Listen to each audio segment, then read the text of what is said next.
is the former chairman. He's just stepped down of Otago Federated Farmers, Mark Patterson, but is also likely to be the New Zealand First MP and has been a New Zealand First MP in the last government, and he joins us now. Mark, good morning to you. Good morning, Michael. Great to be here. Mark, I guess the first thing is you did, 3 years as the Chairman of Federated Farmers Otago?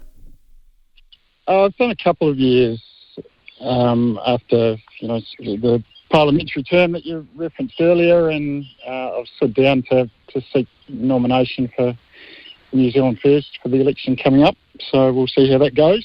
So you will stand in what, the Tyree seat or somewhere else? The Tyree seat is my intention. I did not get ahead of the official party releases on that. It might be a bit career limiting, but Yes, that's right. There's still a list to come out, isn't it? And I guess with the smaller parties, that's the list that is as important as well, is the only thing that's important. Mark, but come back to that in a second. You've had 2 years as Chairman of Federated Farmers in Otago. What's your overall impression been of that time in that job? Well, it's been a pretty tumultuous time. There's no doubt about that. There's a lot of reform going on, so it's put a lot of pressure on that particular organisation. Both at the local level, we were engaged with the likes of yourself at the regional council level, and the big national issues of the day. So there's been no shortage of stuff to handle, and of course we're all volunteers, with day jobs, so it does put a lot of pressure on those people. You get a feeling, and I could be wrong, so you tell me if I'm wrong, because I'm wrong most of the time, that with organisations like Groundswell coming out of the ground, so to speak, that there was a sort of a view that Federated Farmers hadn't been active or political enough in representing rural folk. Have I got that right or wrong?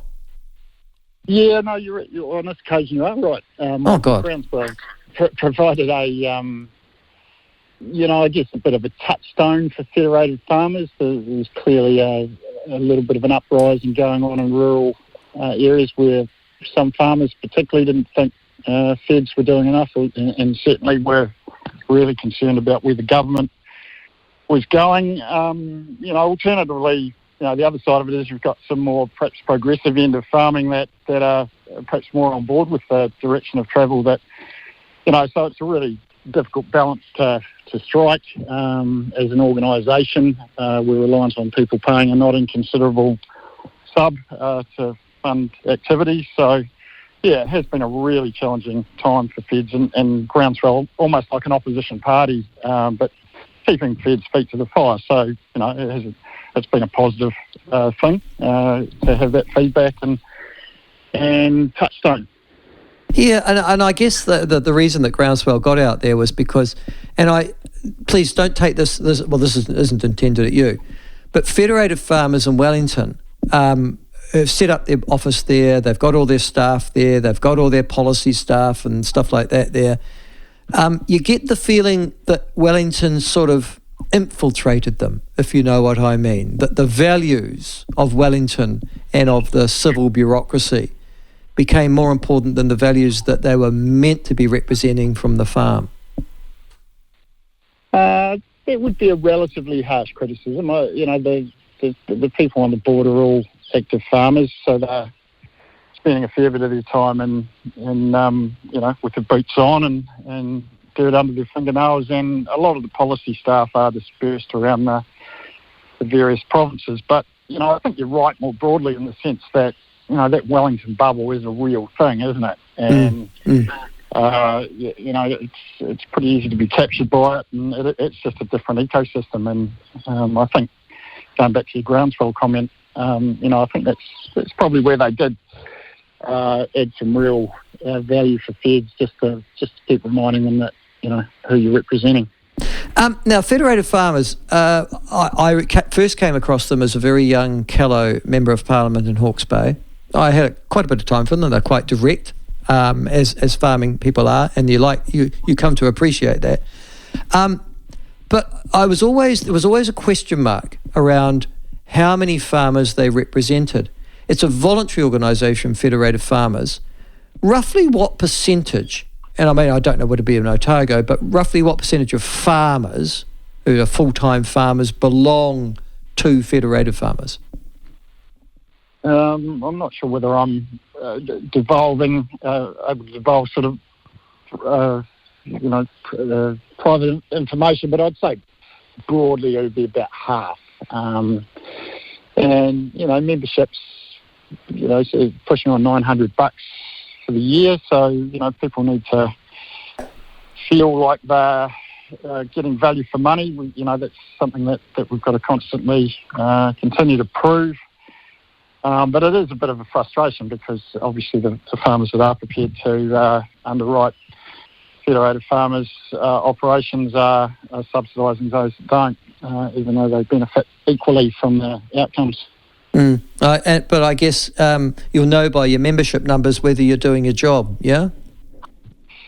Yeah, true. But, you also got to remember that, farms have sort of got bigger and amalgamated over time. So, quite a bit of the attrition is actually just less farmers. So, proportionately, we're probably, not far off the same as probably what we've been for a fair while. The cleavage between rural and metropolitan New Zealand probably has never been as great as it is now in many, many ways. What do you attribute that to? Oh, well, I think it's the fact that people just haven't got the connections to farms. Back in probably our day, most people would have had an uncle or a cousin, or you'd visit farms, you'd have a link to them. I think that link is kind of broken down as we've got more urbanised as a country, and people get a lot of their information from the media or social media and form a perception of stuff that's not necessarily true on the ground. So it's probably true of wider society as well, but I think it's definitely affected farming in the sense that people just don't have a connection to actual farming like they used to. Is that one of the reasons, though, that connection, that being lost, broken or frayed or something similar, is that one of the reasons why there isn't a great deal of urban support for farming concerns, particularly around environment and regulations on the paddock and things like that? I'm not sure that's totally true. I know Feds do some surveys, they keep track of public opinion on things, and actually there's more support out there for farmers than possibly we perceive. Again, it's that kind of social media amplifying effect that you get, disgruntled fringe that can seem bigger than they are. But it's definitely eroding. There's no doubt about that. But we've got work to do. The onus is on us a little bit to make sure we're getting those positive stories out there as well. Okay. All right. And just looking forward, just one further thing on Federated Farmers as a general rule. You guys are generally perceived as being, aligned to the National Party. That alignment, has it got stronger or weaker in your term as a chairman? Well, at a local level, we have a breadth of. We actually have quite a wide range of political views at a provincial level. And in fact, one of our members won the national candidacy for Taieri. I'm standing for New Zealand First, hopefully for Taieri, and we have some people probably to the left of the spectrum as well. So I think. You don't want to be too prescriptive. At a national level, traditionally that would be seen to be the case. Federated Farmers in the National Party in Gumbeach, I think it was referred to in the past, wasn't it? But, you've seen, Andrew Hoggard breaking for ACT and obviously people like myself, New Zealand First. So, that has splintered over time, I think. Okay. All right. Now, let's turn to, you're stepping down as Chairman of Federated Farmers to become the New Zealand First candidate. You were a New Zealand First list MP, Mark, 2000. No, you just trying to remember the last election, 2017 to 2020. Yeah, I think I've got that right. And then you went out with everybody else at that election. One of the criticisms you're going to get, I guess, is that you were the party and yours was the leadership that put Jacinda Ardern into the primary role of Prime Minister in 2017 anyhow, and Labour into the jockeying seat. How do you view that now, 6 years later? In terms of the original decision, well, there was a number of factors, obviously, that played into that at the time, that we felt that was the best way to go. We've been pretty disappointed with the way it's played out, although, I'd certainly argue that having us as part of the original, that pre-2020, I think not having us there has been quite noticeable in terms of the balance we brought.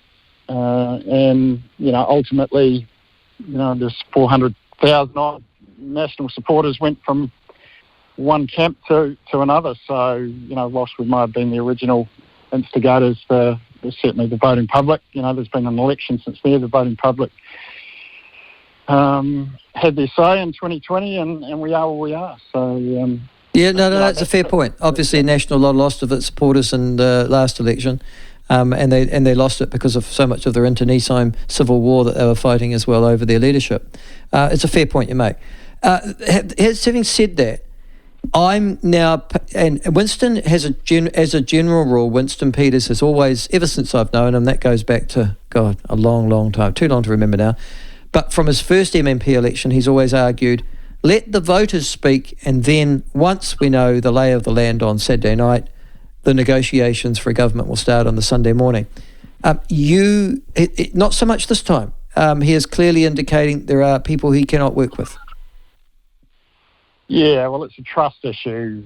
Those coalitions, as you well know, Michael, they rely on a lot of trust, and you've got to be able to have your differences of opinion behind closed doors, but still put the good of the country first. But you've got to be able to trust the word of your coalition partners, and there's been some examples where we found out in hindsight that we weren't afforded that trust, and I know that's been taken very dimly.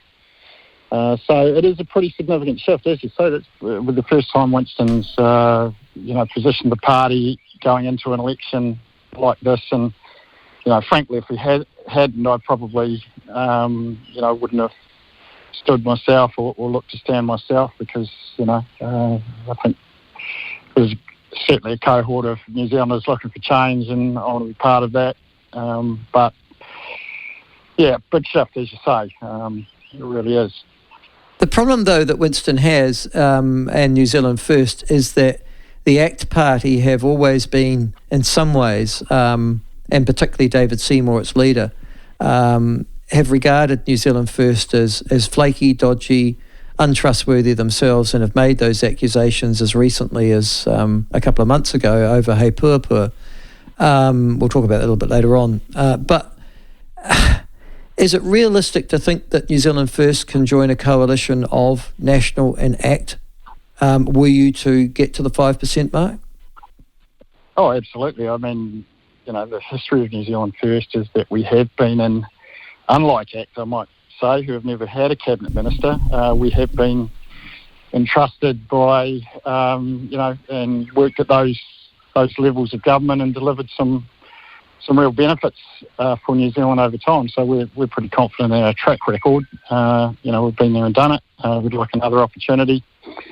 And I think that, where we're looking with this election, it could be quite a radical shift either way. There's either, you're going to Labour, Green, Maori Party, which, heaven forbid, could be quite radical in one direction, and if ACT get too big an influence over National, you could have the lever pulled massively the other way and back to an austerity type government that has equally serious ramifications. So the having a balancer like New Zealand First in that mix is actually probably more important now than in long memory, I would argue. One of the issues, we've ended up, and I never thought we'd end up, I thought we'd miss out, but we haven't, It was fought in the UK. It's been fought in the US as we speak, Canada.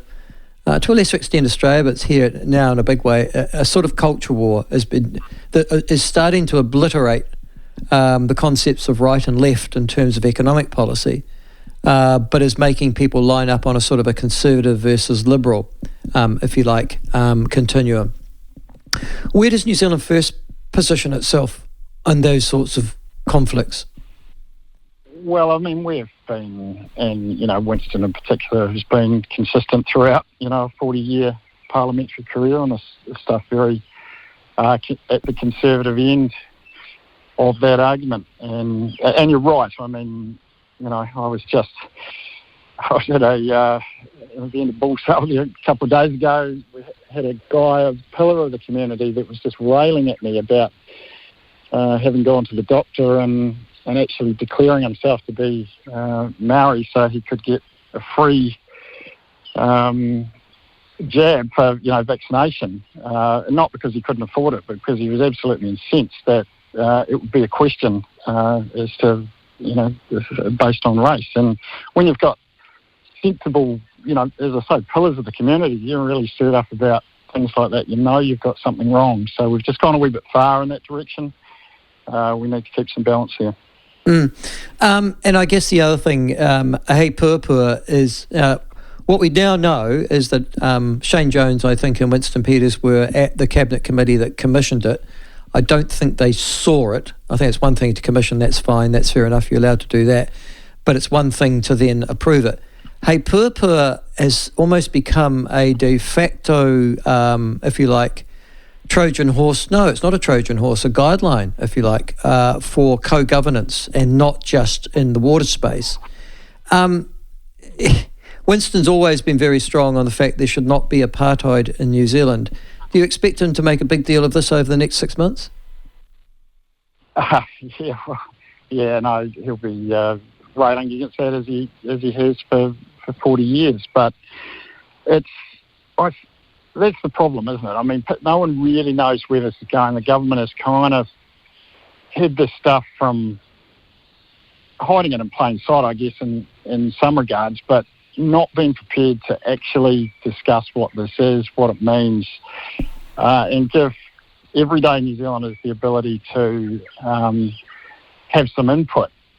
And, New Zealanders are fair-minded people. They're not averse to, riding past wrongs, etc. But we also don't want to be creating new divisions, which is where this is going, which is, what's concerning me. It's almost the number one thing, because obviously people want to talk to you about politics when you're in the game, and almost without exception, it's the number one thing that people raise. The other thing that's interesting too is the number of small or sort of splinter parties that are starting up. You would have been aware, for example, I think about a week or so ago, Brian Tamaki and Sue Gray, of those two small parties, largely with an anti-vaccination, more of an anti-mandate type flavour. You've got Democracy New Zealand, where you might have expected some of those candidates, including Matt King, to be members of, one of the opposition parties. Are you worried that they're going to splinter votes away from particularly New Zealand First, which was always seen as the, the plague on both your houses party? Oh, well, it's up to us to make a strong play to the voters. And, the issue being that 5% threshold is really high. So for a party, for those smaller parties to, they're just not going to get there. So it's going to be a wasted vote. But, the onus is on us to make a case, put a strong platform, and make sure that people understand exactly where we're coming from, what our policy platform is, what we stand for. They know our values, and we're proven. So, we'll be fighting hard for those votes. One of the things that New Zealand's First has always struggled with, and I remember that from the very first campaign, and I can't imagine it's any different now in 2023, is money. The ability to run a national campaign, to be able to compete with the larger parties, to be able to have billboards up, candidates that are credible, to be in your local media, and the like. So campaigning, a national campaign is always difficult for a small party with inadequate resources and usually inadequate people resources too. Have you solved that problem, or is it still going to be a problem this year?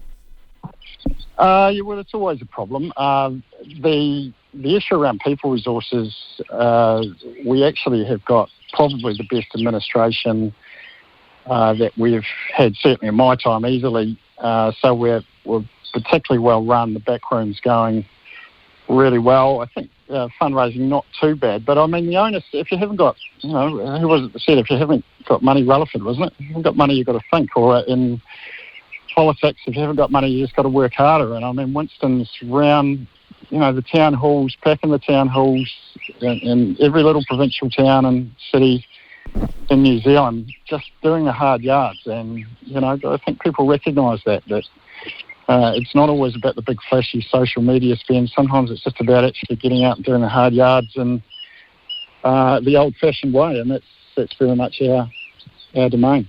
And finally, the media. It's very interesting this morning as I talk to you, Ron DeSantis, the Florida governor, has, in concert with Elon Musk, interestingly, launched his presidential bid. And at that joint bid, both of them have just been kicking the media in a big way in the United States. The media in this country have become part of the story. Instead of reporting the story, they've become the story in many cases in the last 5 years, certainly in the last 3. Are you getting a fair go, New Zealand First, from mainstream/legacy media, or are you finding that there is a partiality against you? Oh, look, I think we've always felt that, and demonstrably so. I mean, you just have to look at the last campaign where there was an active media campaign around the serious fraud office issues, which was subsequently dismissed, and, two of the other parties, Labor and National, were facing similar question marks that hardly got mentioned. There was a concerted effort within some of the media to take us out, which they managed to succeed in on that occasion. But, there's the rise of the likes of the platform. I think people are seeing through some of this stuff now, looking for alternative media where they do feel that parties like New Zealand First can put our case and get a fair hearing, even if, whether you agree with us or not, at least we've got that opportunity. So thanks, Michael, to you and your team and Sean, but more broadly, we always feel like we have a headwind in that mainstream media. And finally, Ronnie Mark, I meant to ask about him. Now, he won very narrowly, God, almost by narrowly as me. He won very narrowly the Mayor of Carterton, so he's Mayor of Carterton, I think. Now, is he intending, or is there some talk about Ron coming back into the fold? I think he's one of your strongest ministers and a pretty affable chap. Is he coming back into the fold at all? Well, Ron's a supporter. I was talking to him the other day, actually. He's in fine form, enjoying his mayoral duties. He's given the good people of Carterton an assurance when he ran for mayor that he was running for mayor, not just as a placeholder to have another crack at Parliament. So that's, as I understand it, that's where it sits. But Ron's certainly still a keen source of advice, someone that you can ring up and have a yarn to and just get a feel for things. And, he's been a great stalwart of the party, a great stalwart of the New Zealand Defence Force, particularly in terms of what he's delivered for them. So he will be missed, but, we've got some renewal as well, some good new candidates coming through. So look forward for them being announced, and, we'll watch the space. Okay. Mark, thank you so much. We'll talk to you again, obviously, during the campaign. We're following a number of candidates. You'll certainly be one of them. And thank you so much for joining us over the last 25 minutes. It's Mark Patterson, former chairman of Federated Farmers, just stood down. He's a New Zealand First candidate. If they're attracting candidates like Mark to their party, they'll be there or thereabouts. You've just got to attract what? How many electorates now are there? 65, 70?